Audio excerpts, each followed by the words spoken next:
வணக்கம் உடனே வெளி தமிழர் நேயர்களே. தொடர்ந்து பல காணொளிகளை நம்மளோட சேனல்ல பார்த்துட்டு இருப்பீங்க. இப்போ புதுசா ஒரு ஆப்ஷன் வந்திருக்குங்க. இந்த சப்ஸ்கிரிப்ஷன் பண்ற மாரியே, லைக் பண்ற மாரியே பக்கத்துல ஹைப்ன்னு ஒண்ணு இருக்கு. ஸோ நம்ம வீடியோஸ்லாம் உங்களுக்கு பிடிச்சிருந்தா நீங்க ஹைப் அந்த பட்டன கிளிக் பண்ணீங்கன்னா, பல பேருக்கு நம்மளோட காணொளிகள் போய் சேரும்.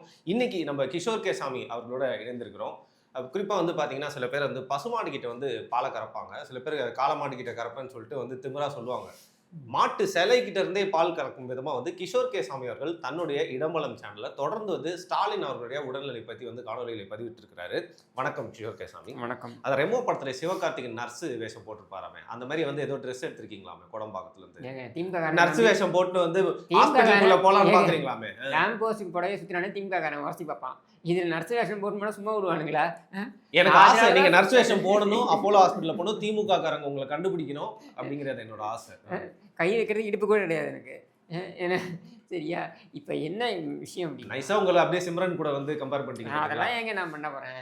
இப்ப விஷயம் என்னன்னா, முதலமைச்சர் அனுமதிக்கப்பட்டிருக்கிறார் மருத்துவமனையில அப்படின்னும் பொழுது அது ஒரு பரபரப்பா மீடியாக்கள் தான் பேசியிருக்கணும். ஏன்னா பேசினாங்க இதுக்கு முன்னாடி ஒரு முதலமைச்சர், இதுக்கு முன்னாடி 2 முறை அந்த மாதிரி நடந்திருக்கு. ஒரு முறை 3 முறையும் கூட சொல்லலாம். என்னன்னா, ஒரு முறை புரட்சித்தலைவர் எம்ஜிஆர், நான் சொல்கிறது 80களில் அவர் அப்போலோ மருத்துவமனையில் அனுமதிக்கப்பட்ட பொழுது அப்போது பரபரப்பாக பேசப்பட்டது. ஆனால் இன்னைக்கு இருக்கக்கூடிய அளவில் சோஷியல் மீடியாவோ இல்லை மீடியாவோ அந்த தாக்கம்லாம் கிடையாது. அந்த காலகட்டத்தில் பேப்பரில் பார்க்குறது தான் நமக்கு. அப்போ தூர்தர்ஷன் அவங்க கவர்மெண்ட் என்ன சொல்லுதோ அதெல்லாம் பேசுவாங்க. பட் பேப்பரில் நிறைய தகவல்கள் அந்த வண்ணம் இருந்தன. கிசுகிசுப்புகள் இப்படிலாம் இருந்திருக்கலாம். அதுக்கப்புறம் பார்த்தீங்கன்னாக்கா செல்வி ஜெயலலிதாவுடைய அந்த மருத்துவம், அதுக்கு முன்னாடி கருணாநிதி மருத்துவமனையில் அனுமதிக்கப்பட்ட பொழுது இந்த மாதிரிலாம் இருக்கும் பொழுது மீடியாக்கள் எப்படி கண்கொத்தி பாம்பு மாதிரி இருந்து இந்த ஒவ்வொரு தகவல்களையும் எடுத்து வெளியிட்டாங்க. இப்போ உதாரணத்துக்கு செல்வி ஜெயலலிதா அவர்களுடைய அப்போலோவில் அவங்க என்னென்ன ட்ரீட்மெண்ட் அவங்களுக்கு கொடுக்குறாங்க அப்படின்றத கூட பார்த்தீங்கன்னா அங்கிருந்து எடுத்து வெளியே விட்டாங்க.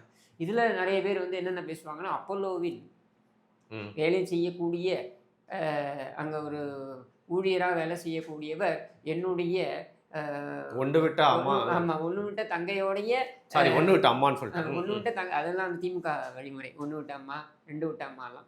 இங்கே 1 விட்ட தங்கையோடைய கணவருடைய இவருக்கு ரொம்ப நெருக்கம். அவர் சொன்னாங்க இந்த மாதிரி இப்படின்லாம் சொல்லுவாங்க. நம்ம அந்த மாதிரிலாம் எடுக்கல. இது பெரிய சோர்சஸ்ன்னு ஒன்றும் சொல்கிறதுக்கு ஒன்றுமே கிடையாது. ஏன்னா மீடியா செய்யாத வேலையை வேற ஒருவர் செய்யும் பொழுது ஆட்டோமேட்டிக்காக அந்த பார்வை எல்லாமே நம்ம மேலே தான் வரும்.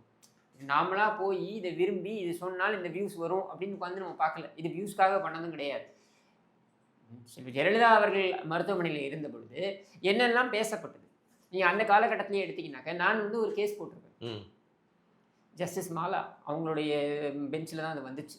ஞாபகம் இருக்குது. உயர்நீதிமன்றத்தில் யார், டிராஃபிக் ராமசாமி மேலே. டிராஃபிக் ராமசாமி இது மாதிரி தான் பார்த்தீங்கன்னா அந்த காலகட்டத்தில் டிஜிபி கமிஷனர் செல்வி ஜெயலலிதா, திருமதி சசிகலா, இவங்க எல்லாருமேலேயும் கண்ணாபின்னு சரமாரியாக பேசிக்கொண்டே இருந்தார். ஓகே, இந்த மாதிரி ஆதாரம் இல்லாமல் நீங்கள் பேசிகிட்டே போகிறீங்க அப்படின்னு சொல்லிட்டு நான் வழக்கு தொடர்ந்தேன். இப்போ வழக்கு தொடர்ந்த பொழுது அதுக்கு முன்னாடி பார்த்தீங்கன்னா டிராஃபிக் ராமசாமி உங்களுக்கு எல்லாமே தெரியும், அவர் எந்த மாதிரியான ஒரு ஆக்டிவிஸ்ட் அப்படின்ட்டு இருக்கும்பொழுது அவர் மேலே 14-15 எஃப்ஐஆர்கள் இருக்குது. அந்த எஃப்ஐஆர்கள் எதற்குமே அவர் முன்ஜாமீன் வாங்கியது கிடையாது. நான் போட்ட வழக்கில் மட்டும்தான் அவர் முன்ஜாமீனுக்கு அப்ளை பண்ணுறாரு. ஜஸ்டிஸ் மாலாவுடைய பெஞ்சுக்கு முன்னாடி வருது. அவங்க நிராகரிக்கிறாங்க. நிராகரிச்சதுக்கப்புறம் அவர் 2 மாதம் தலைமுறையை வராது. ஓகே, டிராஃபிக் ராமசாமி எதுக்கு சொல்ல வரேன்னா, இந்த மாதிரியான வதந்திகளை பார்த்து பார்த்து பார்த்து பார்த்து வதந்திகள் அப்படின்றத விட நீங்கள் சில ஜெயலலிதா அவருடைய தனிப்பட்ட இதை எடுத்துக்கிட்டிங்கனாக்க, யூ டேக் அவங்களுடைய தனிப்பட்ட பர்சனல் லைஃப் எடுத்தீங்க. அது 90களுக்கு அப்புறமே பார்த்தீங்கன்னா அது ரொம்ப மறைத்து வைக்கப்பட்டிருந்த ஒரு விஷயம்தான். எந்த அளவுக்கு அப்படின்னா, அவங்களுடைய ட்ரெஸ்ஸு அவங்க பார்த்தீங்கன்னா ஒரு காஸ்டியூமில் அவங்க வர்றாங்க அப்படின்னா அந்த காஸ்டியூமில் அவங்களுடைய செருப்பு கூட தெரியக்கூடாது. அந்த அளவுக்கு பார்த்து பார்த்து ரொம்ப அவங்க ரொம்ப சென்சிட்டிவாக இருப்பாங்க அந்த விஷயத்தில். ஜெயா டிவியில் அவங்க வராங்க ஒரு இடத்துல அவங்க ஷூ போட்டிருக்காங்க அப்படின்றது அந்த லைட்டாக அந்த புடவையில் அந்த ஷூ தெரிஞ்சிருச்சு அப்படின்னும் பொழுது அவ்வளோ திட்டு வந்துச்சு. எப்படி இந்த கவனிக்காம விட்டேன். அவ்வளவு பெரிய சர்வாதிகாரியா இருந்திருக்காங்க. அவங்க சர்வாதிகாரி இல்ல, ஷீ இஸ் வெரி சென்சிட்டிவ். அவங்களோட பர்சனல் அவங்க மறைச்சு வைக்கிறது சர்வாதிகாரம் கிடையாது. அவங்களுடைய பர்சனலா அவங்க சேஃப் கார்ட் பண்ணிக்கிறாங்க. அது சர்வாதிகாரம் கிடையாது. அது பொது பார்வைக்கு வைக்க வேண்டிய அவசியமா அவங்களுக்கு கிடையாது. சரியா? ஸ்டாலின் முண்டாமணியை போட்டுட்டு இப்படி வெயிட்டு தூக்கி காமிச்சு பெருமைப்பட்டுக்கலாம். அதை எல்லாரும் அதை செய்யணும்னு அவசியம் கிடையாது. அதாவது லுங்கிங்கிறது பாத்தீங்கன்னா பெரிய பெரிய திராவிட தலைவர்கள்லாம் போட்டு அரசியல் பண்ணது. இயல்பான மக்களுக்கு திராவிடத்தின் அடையாளம் லுங்கி.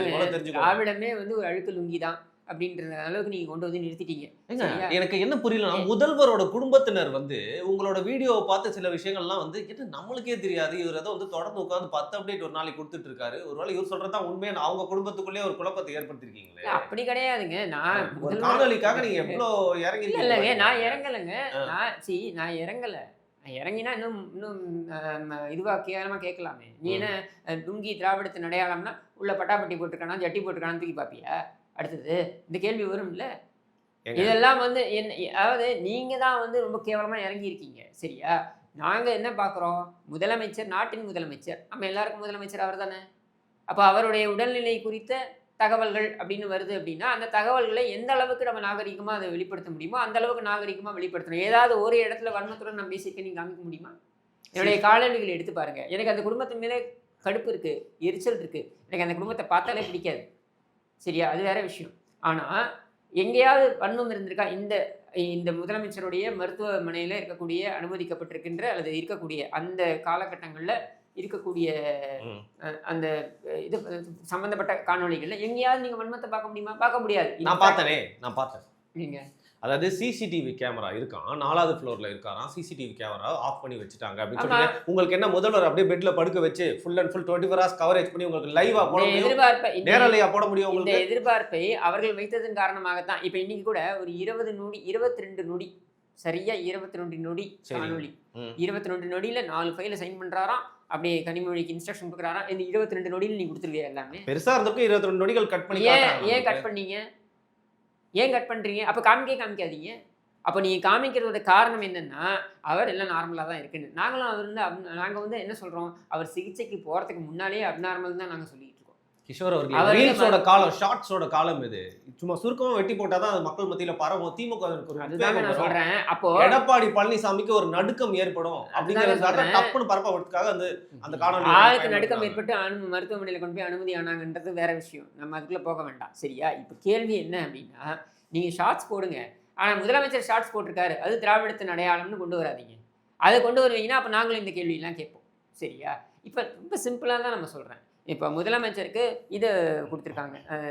அனஸ்தீசியா குடுக்குறாங்க. லோக்கல் அனஸ்தீசியா குடுத்து அவங்களுக்கு பேஸ் மேக்கர் பொருத்தி இருக்கிறார்கள். இந்த பேஸ் மேக்கர் பொருத்தி இருக்கிறார்கள் எந்த மீடியால சொன்னாங்க? சொல்லுங்க.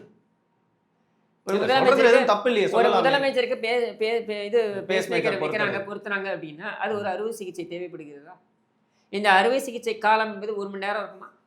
2 மணி நேரம் இருக்குமா? சிம்பிள் ப்ரொசீஜர்னே வச்சுக்கோங்க. சிம்பிள் ப்ரொசீஜரா இருந்தாலும் அவர் மயக்க நிலையிலிருந்து வெளியில வரதுக்கு 1 மணி நேரம், 2 மணி நேரம் ஆகும். இந்த 2 மணி நேரம் தமிழகத்தின் தலைமை பொறுப்பில் யார் இருந்தாங்க? உதயநிதி அவர்கள் இருப்பாரு. எப்படி டெலிகேட் பண்ணாரா? முதலமைச்சர் டெலிகேட் பண்ணாரா? பண்ணியிருக்கணும்ல. மன்மோகன் சிங்க்கு அறுவை சிகிச்சை நடைபெற்றது. ஓப்பன் ஹார்ட் சர்ஜரி நடைபெற்றது. நடைபெற்ற அந்த 4 மணி நேரம் பார்த்தீங்கன்னாக்க, பிரணாப் முகர்ஜிக்கோ யாருக்கோ அந்த அடுத்த ஆமா, மாத்தி கொடுத்தாங்க. கொடுத்தாங்க. அந்த மாதிரி நீங்க கொடுத்துருக்கணும்ல. ஏன் கொடுக்கல? அப்போ நாங்கள் தலைமை இல்லாமல் இருந்திருக்கிறோம் இந்த 1 மணி நேரமோ என்னமோ. இந்த கேள்வியை மீடியா கேட்டிருக்கணுமா வேண்டாம்?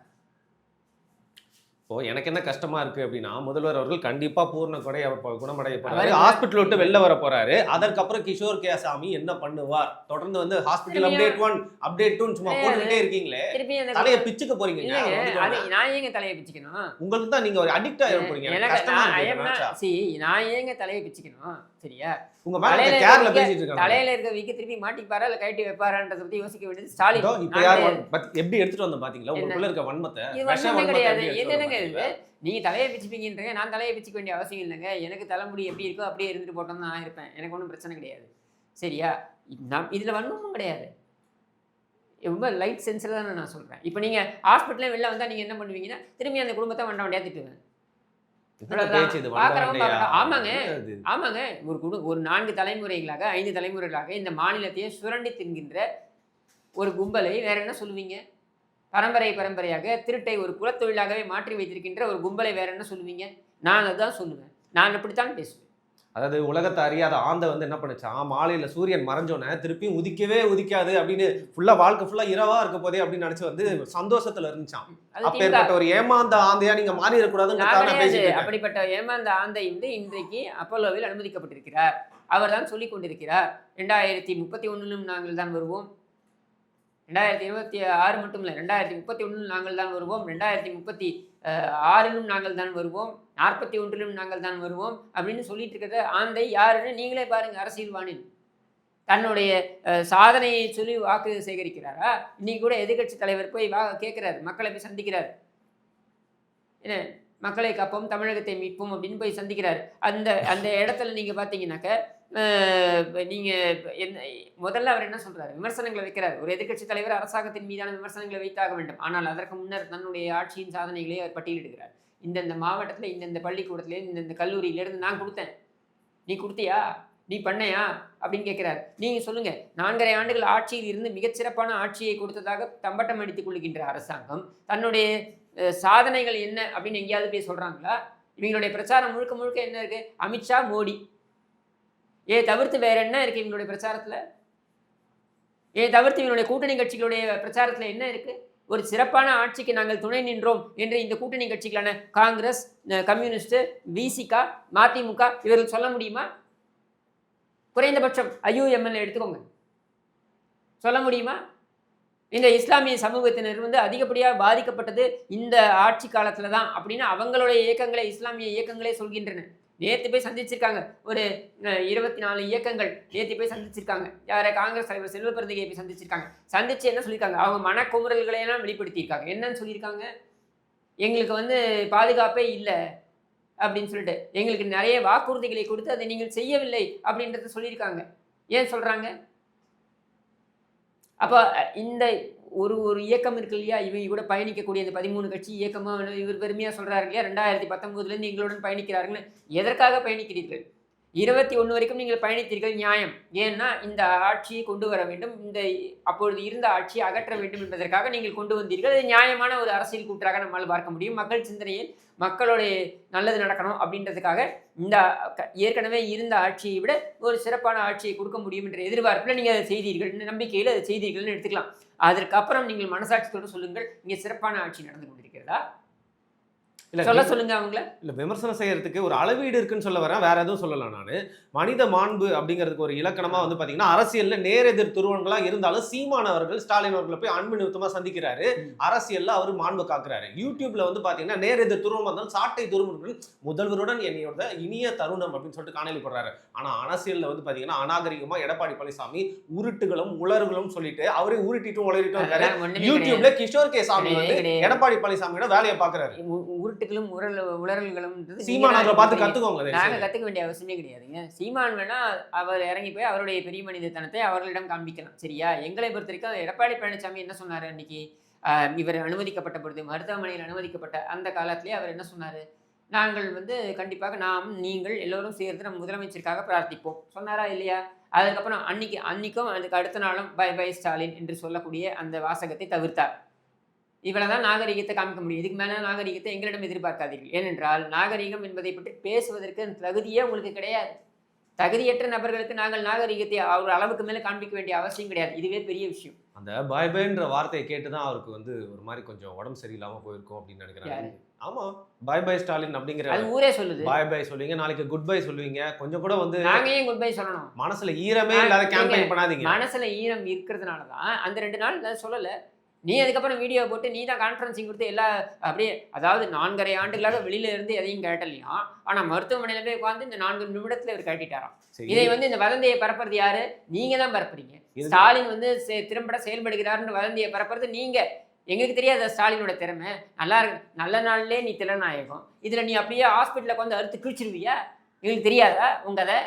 கண்டிப்பாக வந்து எனக்கு என்னோட அதிகமாக நீங்கள் அரசியலை கவனிச்சிட்டு இருக்க ஒரு நபர். ஆனால் உங்ககிட்ட நான் சேலஞ்ச் வைக்கிறேன். பெரியப்பா எம்ஜிஆர் அவர்கள் படுத்துட்டே ஜெயிச்சாரு, தமிழகத்தின் அப்பா ஸ்டாலின் உட்கார்ந்துட்டே ஜெயிக்க போறாரு. பெரியப்பா எம்ஜிஆர் அவர்கள் வரவே மாட்டார், ஐஸ் பெட்டியில் இருக்கிறார், அவருக்கு எனக்கு போட்டு போடுங்க, அவரிடம் நான் திருப்பி ஆட்சியை ஒப்படைக்கிறேன்னு பிச்சை எடுத்தது யாரு?